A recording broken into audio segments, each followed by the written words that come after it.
দেখুন কিভাবে একটি পাখির বাচ্চা পড়ে গেছে জলে।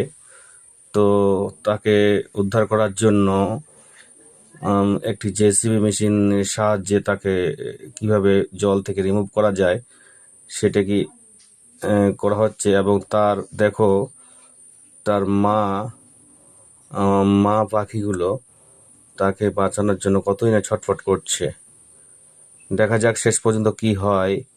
জেসিবি দিয়ে কি বাঁচানো যাবে বাচ্চাকে?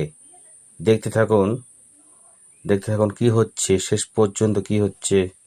আল্লাহু আকবার। হ্যাঁ, শেষ পর্যন্ত তাকে জেসিবি দিয়ে তাকে জল থেকে তুলে ডাঙ্গার দিকে নিয়ে আসা হচ্ছে।